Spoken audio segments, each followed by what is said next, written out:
Welcome back. Today I'm making a film, but not a normal one. It's about using 3D to create a video you can actually step into, not just watch from the outside, but walk into the world inside it. A virtual space. And in this one, what I want you to feel is loneliness. The quiet of a room someone just left. And here's the thing. This world isn't just something you watch in this video. You can actually go and walk through it yourself. I've put the link down in the description, so keep that in mind as we go. So here's what I'm going to show you today.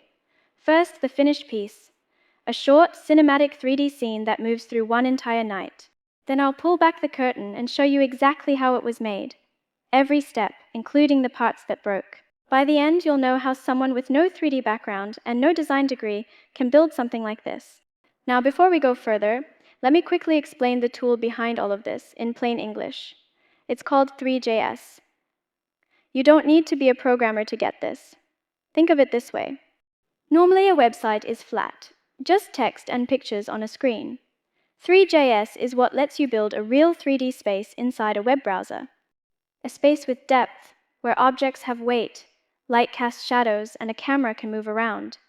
Just like in a video game or a movie, the difference is it all runs right inside a normal web page. No special software needed. So when I say I built a 3D world, that's the tool that makes it possible. And here's the honest core of it. I'm not a 3D expert. I didn't model anything. I never opened Blender. What I actually did was work with AI. I'd describe the feeling I wanted, Claude Code would build it, I'd look at the result, react, and we'd go back and forth until it felt right. I wasn't a lone genius directing a crew. I was figuring it out, together with the AI, one step at a time. Let me show you what that really looks like. What you're watching was built entirely with AI. No 3D software, no modeling, just free models, a lot of back and forth, and a willingness to keep going until it looked right. Let me take you back to how it started. Step 1, the models. And I'll be honest, I didn't even start with a clear story. I went back and forth, asking, testing ideas, until we landed on something simple enough to actually make a room someone just left. Then I grabbed 4 free models from poly.pizza. A table, a chair, a lamp, and a coffee mug. Half of this was me asking, what would work? Not me knowing the answer up front. Choosing models that feel like the same room.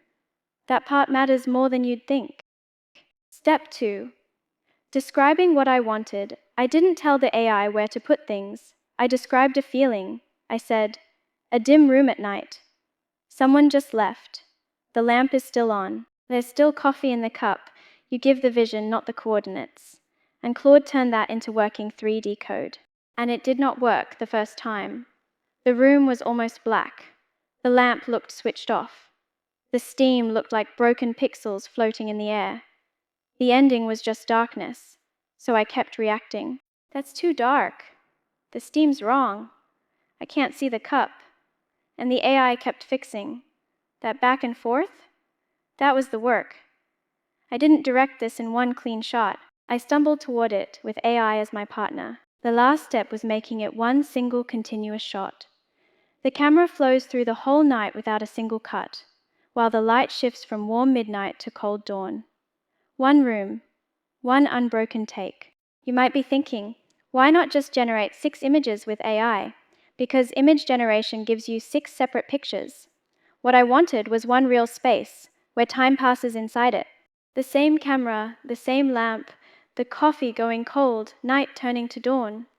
That continuity, a single space holding together as time moves through it, is something only a real 3D world can do.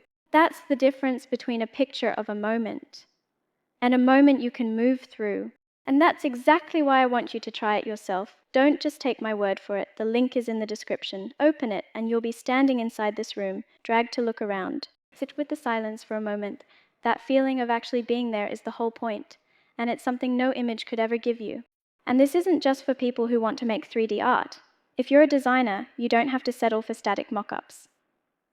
A little camera breathing like this turns a flat image into a journey. If you're a front-end developer, you usually get told you just build forms and menus. But the moment you start directing a camera through a space, you stop being just a coder and start being a visual storyteller. People ask why I bother with Three.js instead of just exporting a video. Here's how I think about it now.